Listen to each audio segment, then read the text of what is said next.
What's up, guys? It's the TheAireaidLord, and today I have a video game review for the most recent game that I actually just beat the other night. The videos went up last night, and it ended at about 29 parts. Now keep in mind, I had been using the Elgato and I was taking larger clips, but I did beat it last night at 29 parts cooperatively. Of course, the game I'm talking about is Dead Space 3, right there. Bought this game a couple of days ago on Tuesday, on the 5th of February when it came out.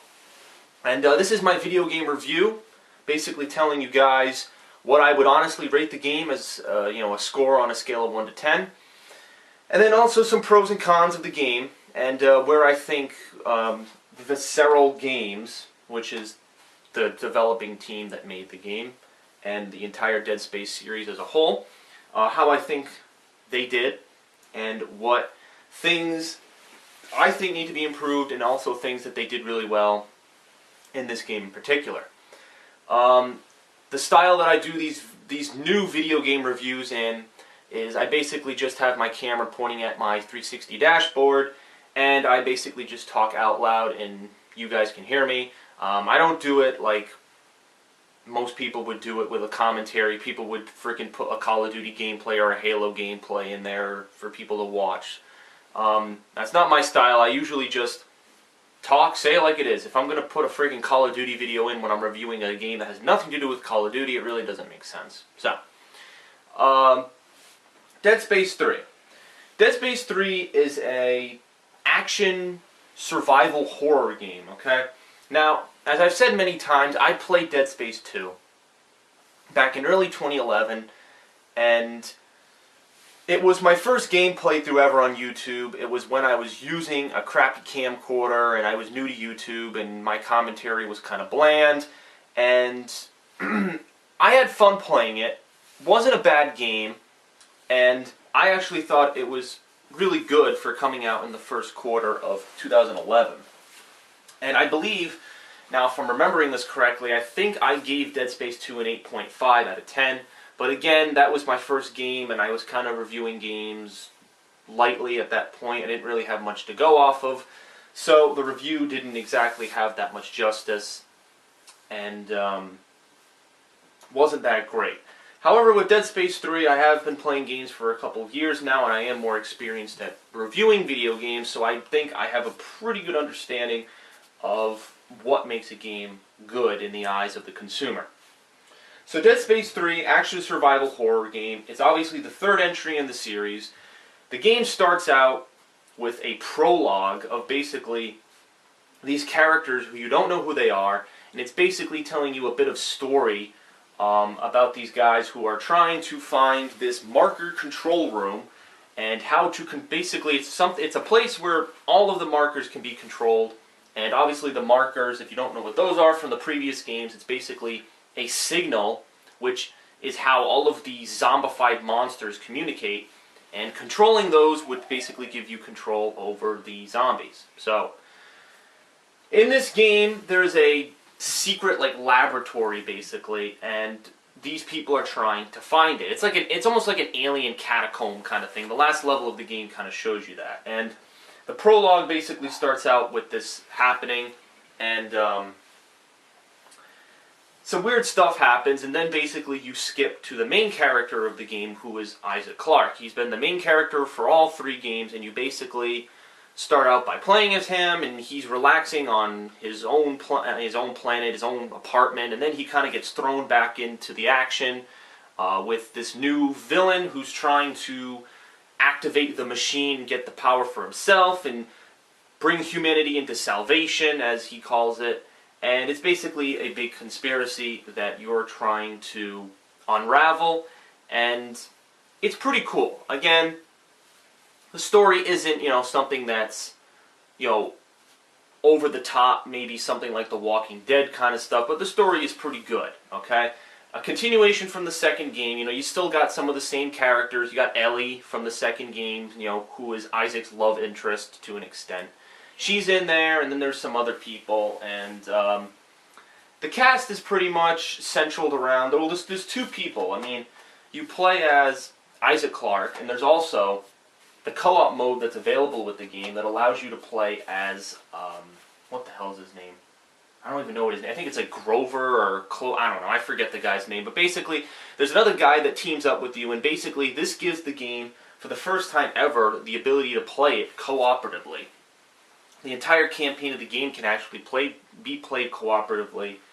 And for me, having played Dead Space 2 single player, playing this game now cooperatively, it makes the game a tad bit easier in some ways. There were many times where I was about to die or something, where my brother who played this with me cooperatively was easily able to revive me, or we were able to share ammunition, share health packs, anything we really came in contact with, we were able to share it between each other, very much like Resident Evil 6. When I played this game, I was reminded of Resident Evil 6 in a lot of ways. It's kind of funny because both games were kind of criticized, and still are criticized, as taking away aspects that the series really grew up on. One of them being the zombie survival. In this game, it is pretty much a given that you're going to be walking through dark corridors, and zombies are going to be jumping at you from every angle, running at you really fast, and you have to react in some way, shape, or form to take them down and survive with the limited amount of ammunition and health packs that you are given. In the previous game, they were much more scarce. You know, you really couldn't find them as much. You had to really conserve your health packs. You had to conserve your ammo. You really had to be prepared for this type of zombie survival hunting. In Dead Space 2, since, again, I played the Dead Space 2, and that aspect is prevalent. It was insane. I think most of the game took part on some spaceship or government sector, I forget. But that game was freaky. Dead Space 2 was a really, really freaky game. You had some crazy-ass monsters. There were monsters everywhere. The ammunition was only specific towards certain types of guns. The health packs were way more scarce than they are in Dead Space 3. And it was a tough game to complete. That game was not cooperative. That game was single-player. And you really had to be careful during your playthrough of that game. For Dead Space 3, if you play it with somebody, it makes the experience a little easier. And even if you play it by yourself, I do think the AI of your co-op partner does still help you. So you're always going to have somebody, whether it's a real person or a cooperative partner, helping you in this game. But I think to an extent the co-op makes it a little easier. It does turn the zombie survival stuff away to a more action-based game. That is pretty much evident in a couple of things. Number one, as I said, the ammunition and health pack drops are more frequent in this game than ever before. Another thing is the changes that they've made in Dead Space 3 that are different from the second game, alright? There are a couple. The first is that any ammunition that you pick up is the same for every single type of gun that you could possibly own. So what I mean by this is in Dead Space 2, you would get ammunition for only a specific type of gun. You'd get ammunition for the flamethrower, or the line gun, or the javelin gun, or the plasma cutter.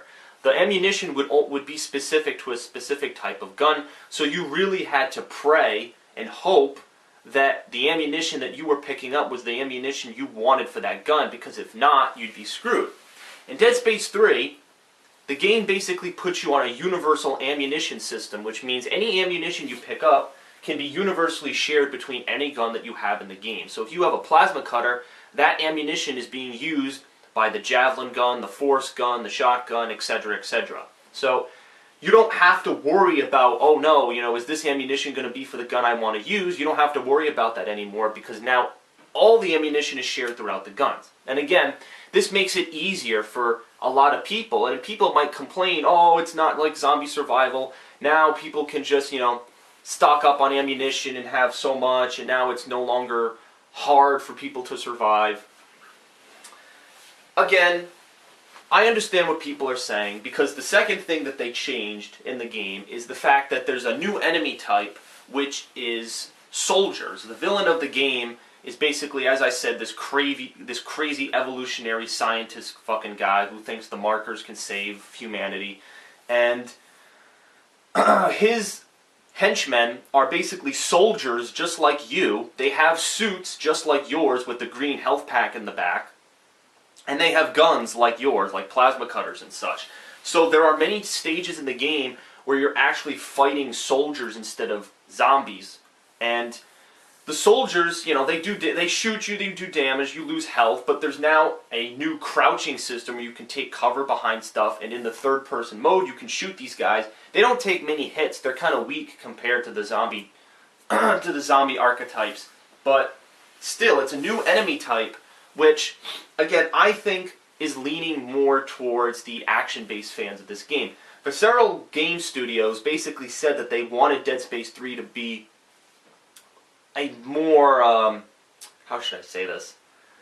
A game that is marketed towards more people than the second game was. I guess they felt that the second game was only marketed toward the zombie survival horror nuts.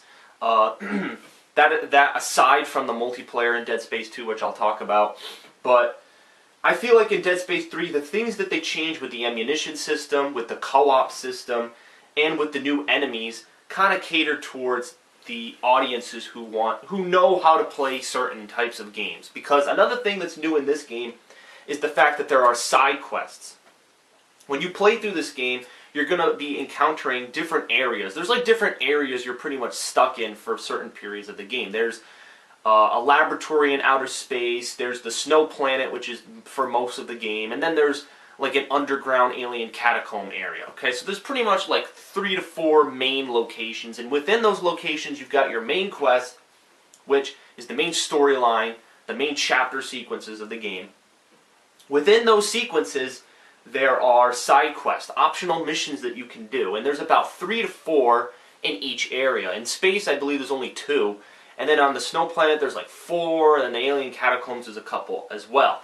These quests are triggered in multiple ways. You either pick up an object and it triggers them, you either walk by an area and one of the characters says something that triggers it, or you unlock a door and it opens a side quest, and the game tells you this. When you hit the, I forget what trigger it is, but you bring up your main menu and you look at your overall quest and you can see that you now have side quests which you can do as optional missions. And I did only really 2 of them when I was playing this game with my brother. In my playthrough, I did 2. I did the Edward's side quest, and then I also did Carver's, oh, that's his name, Carver. Carver's side quest, where he's hallucinating, and you need to figure out what's going on with his hallucinations.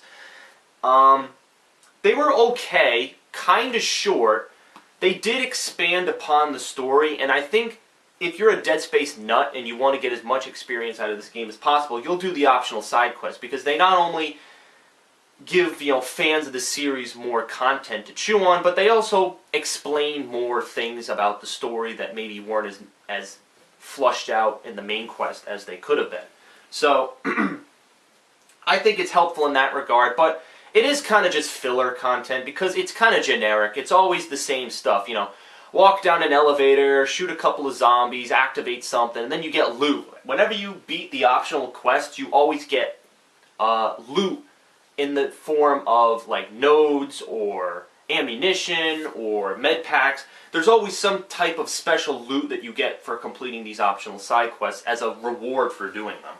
So I think that's cool, but again, I kind of feel like it's just filler content to appease people who might feel that they're getting gypped out of this game. Because let me be quite honest with you, Dead Space 3 felt way shorter than the second game, okay? I don't know if that's because I played a co-op. I don't know if that's because I played it on normal difficulty with revive on, which means if you're playing cooperatively, you can revive your teammate. I don't know what the reason was, but I felt this game was way shorter than Dead Space 2. Dead Space 2, it took me about 50 videos to beat that, looking at my YouTube page right now. And it only took me, again, I know I was using longer video clips, but it only took me about 30 videos to beat Dead Space 3. And, again, that's having not done a lot of the optional side quests. So, I guess they even out at the same length. But for whatever reason, I really felt that Dead Space 2 was a longer game. I don't know why, but that was just my feeling. Having played both Dead Space 2 and 3, I didn't play the original, just to clarify, but I have played 2 and 3. I did feel like 2 was a bit longer than the third one, okay? So, having said all of this, is this game really worth your $60? Okay, let's be honest, alright? for the most part, buy games to be entertained, and we want to get the most value for the money that we're putting down on the table to buy these games, okay? And especially in the bad economy, people want to buy games that they know they're going to enjoy. So is Dead Space 3 one of those games? To be honest, I really don't see any replayability in this game. Aside from the side quests, which, by the way, if you go to an area, like if you go to another area where you can't do the side quests, you pretty much can never do them again. So for example, as I said, there are 2 side quests in outer space. Once you go to the snow planet, you cannot do those side quests that you just left behind. It's kind of similar to Human Revolution. When you move to different areas in Human Revolution, from like America to China, the game will tell you, if you move to this area, you won't be able to do these side quests. Are you sure you want to do this? And it's kind of like you're leaving this area forever, and you're not going to be able to do these quests again. So the same system applies to Dead Space 3 in some regard. You can use some sort of like spaceship shuttle device to move between specific areas if you want to go back and do side quests, but if you move too far ahead in the game, you're going to lose out on that side content. So Dead Space 3. Honestly, I'm going to be honest with everybody. There really is no reason for me to keep this game right now, alright? I beat it, 19 chapters in this game. I beat all 19 chapters cooperatively with my brother. It only took us like really 3 days. This game isn't really that long, okay? If you do it by yourself on a harder difficulty, I'm sure it'll take way longer to beat. And I'm sure if you do all the side content, it'll take way longer to beat. But at its core, on a normal difficulty for the average person, this game really isn't that long of a game. The optional side content does add experience, but it's really nothing too mind-blowing, okay? I felt like this game was very different from Dead Space 2. Dead Space 2 felt almost a little bit like BioShock in a way, because the store system, which I'll get to in a minute, the store system in Dead Space 2 was basically based on a credit system. You purchased weapons with credits, and the only way you could get credits was by picking them up from enemies and selling any objects that you had to the store. Okay? In Dead Space 3, that system is completely changed. Now, it's the form of a crafting tool station, and you basically go to this station and you can craft your weapon in any way you want. You can put a flame tip, you can put an ammo box, you get more ammunition, you can put a health box so that your partner and you can share health packs. There's lots of different ways you can do things, and now you don't buy weapons anymore as well. Now you craft them, and you need blueprints and schematics to do this, and you also need resources. In this game, you're going to be mining for a lot of resources, such as scrap metal, sonar cells, tungsten. There's lots of different little elements that you can collect, and when you kill enemies, you'll be able to pick it up. And additionally, when you play enough into the game, you actually pick up these receiver bots, which basically you can put them on the ground and they go find resources for you, and then they go back to the crafting station, and then when you go to the crafting station again, you basically collect all the resources that they found for you, and then you use them to make new weapons, new modifications, and you can actually make your own health packs, your own ammunition. So instead of purchasing this stuff like in the second game, you're actually crafting it out of the resources that you find from killing enemies and just exploring in the environment. So it's a neat system, and it's pretty cool because you can make your weapons very, very powerful. Like, for example, when I did this game, I pretty much just used one weapon the entire game. I used the plasma cutter with like 500 additional damage modifications, so the thing was like one-shotting enemies because it did like plus 15 extra damage, and I was shooting these guys in the face and they were dying in one fucking hit, and it was insane. Now, here's another thing which I don't really like.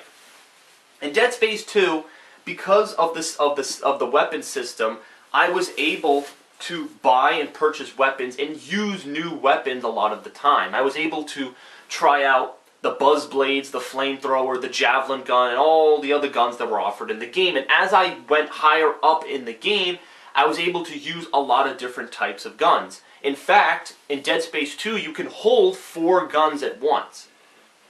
Dead Space 3, you can't do that. Dead Space 3, you can only hold 2 guns at one time. You can store them in a safe, and pick them up at later use. But the thing that's frustrating for me is the fact that you really can't use new weapons without sacrificing other parts of your character. Now let me explain what I mean by this. If you get the schematics for a certain weapon, let's say for example the force gun, okay? Let's say you get the schematics for the force gun. When you go to craft the force gun, it's going to say, oh, you need 1,000 scrap metal, 1,000 tungsten, and blah blah blah blah blah, etc. Other elements, okay? However, those resources can be similarly used for other upgrades. The suit station, which returns in this game, you can go to the suit station, which is completely separate from the store, and you can put on new suits, but the other section is your rig section, where you can actually upgrade your character's stats. So you can upgrade his kinesis so that it's more powerful, you can upgrade his stasis so that it lasts longer, you can actually give him more armor and more health so that he can take more hits from the zombies and the characters who shoot you. So it's different, it's very different, okay? In Dead Space 2, you always had to purchase a new suit. It would be a suit that would be like 100,000 credits, and you'd always be scrambling, oh, I gotta sell this many guns so I can buy the suit, and then now this suit's more powerful. And it was kind of a clunky system. In Dead Space 3, it's different. However, the fact that you use resources, the resources that I just explained that you use for the force gun, those same resources are used to purchase upgrades for your character at the suit station.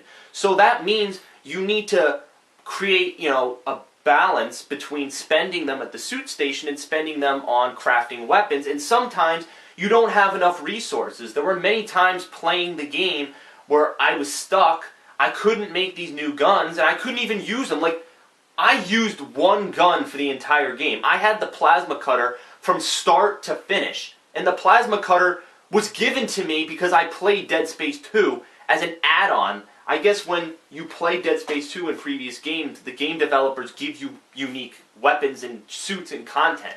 So the fact that I had played Dead Space 2, I got this free plasma cutter, and I actually modified it so much that I didn't need to use any other guns, and I feel like a lot of players are missing out. I really do. Like, people are going to play this game, and they're going to figure out that they can pretty much, they can breeze through the game using one type of gun and simply upgrading their stasis abilities and their other abilities for their armor and stuff, and not having to craft weapons.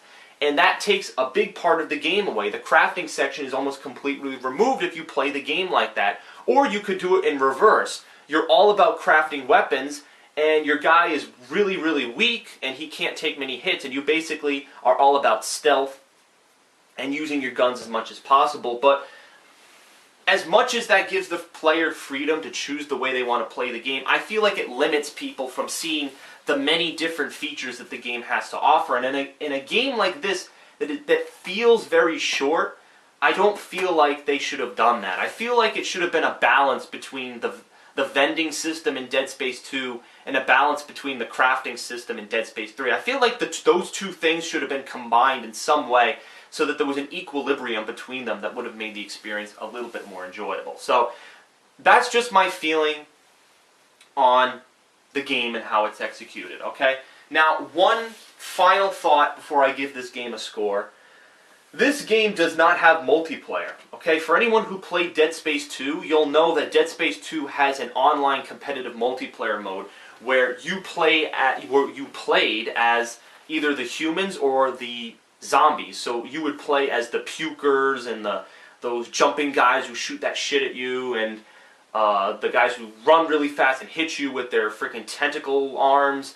You could play as them, and you could play as the humans. And the multiplayer, in my opinion, was very, very fun. It added a new aspect to the game that was enjoyable. Yeah, sure, it was clunky in some parts, but I thought it was really awesome. Like, I played that 2 years ago, and I thought it was a great addition to the game. I'm like, wow, here's a game that's got a giant-ass storyline, a pretty difficult campaign, and it's got this multiplayer mode. Like, this game really has a lot of content and replayability. So that's why I like Dead Space 2 that much. This game, Dead Space 3, you're talking about a game that has a pretty short campaign, unless you do the side content. a crafting system that kind of makes you play in only one specific way, and a combat system that kind of goes more towards an action-based game rather than a zombie survival horror game. So, really, what's the difference between the two games? Like, is Dead Space 2 a better game than the third one? Because, in my opinion, Dead Space 3 really is just more of the same. Like, Dead Space 3 really didn't feel all that different from the second one. Like, it felt exactly the same. Everything was pretty much the same from Dead Space 2 to 3. Like, I couldn't find many improvements, except for the crafting system, except for that one new enemy type, and except for some of the optional missions and how the game was structured. There really weren't that many changes from the second game to the third game. So really, what constitutes this game getting your $60, okay? So for that reason alone, alright, or all those reasons combined, I guess I should say, I'm going to have to give Dead Space 3 an 8, okay? An 8 out of 10. That's my score for this game, okay? I really think the game could have been improved in many factors. I think this game potentially being the last game in the Dead Space series, because I'm not, you know, maybe this is a minor spoiler alert for anyone who hasn't beaten the game yet, but when you do beat the game, it's pretty clear cut that this is it, you know? Not that, I'm not saying that anyone dies or anything, but it's pretty obvious because you pretty much stop the conflict that's been going on through all three games. All three games, there's been this you know, the markers have been in all the games, and you're like, oh, what's the real purpose? You figure out that purpose in the third game, and you finally have a solution, and you do it that stops it. And you pretty much complete it, and that's it. You know, I can't see them making a Dead Space 4. I don't know how the hell that would work. But seeing the ending after the credits, it looks like there might be a hint to that, but I really don't know how they would continue it. But in my opinion, I think the third game should be the last game.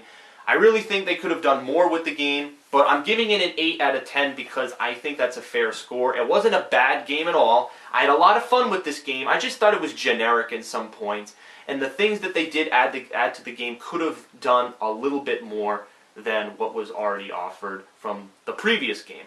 So those are my honest feelings on Dead Space 3.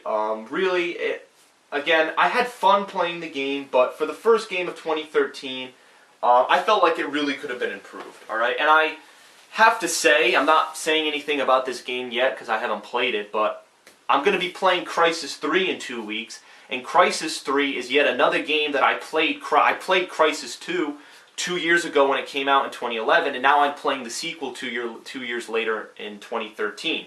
So, from the footage that I've seen of Crysis 3, it kind of looks like that game is going along the same path of not really changing much and just adding little tweaks here and there to make the game a tad bit more enjoyable. So, it looks like Crysis 3 and Dead Space 3 kind of went along the same routes. They really didn't change that much from their previous iterations and only added a couple of new features to appease new fans and the fans that they already had. So, okay, so that's my review of Dead Space 3. Hope you enjoyed it. Pretty lengthy at 28 minutes, but I hope you got all the information that you were looking for in this review. And I will see you later. A gaming update is coming up next for anyone interested in my future content. And I'll be seeing you later. Thanks a lot, guys, and have a good one.